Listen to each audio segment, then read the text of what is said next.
demonstrate a great rotator cuff exercise that we like to call 90-90. So we're going to be in 90 degrees of shoulder flexion, 90 degrees of shoulder abduction, hence the name.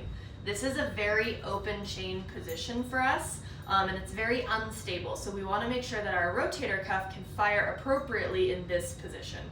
So you're going to get a light to medium TheraBand, anchor it between, just above shoulder height, but between your shoulder and your wrist.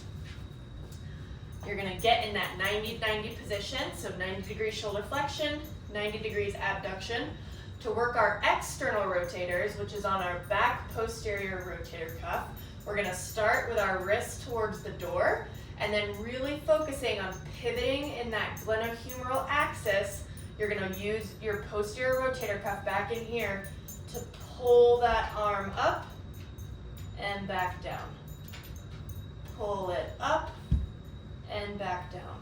Keys for this is that you're keeping your shoulder and your elbow in line, and you want to think about really pulling with that posterior rotator cuff.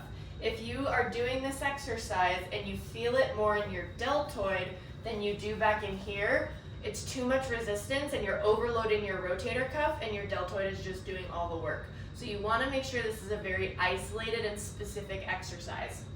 So really pulling from back in here for external rotation. For internal rotation, you're going to turn around, same position. I'm going to use this hand actually to show you guys. Rotate down. So my elbow and my shoulder are staying in line, and I'm really just pivoting through that glenohumeral joint, thinking about recruiting from in my armpit.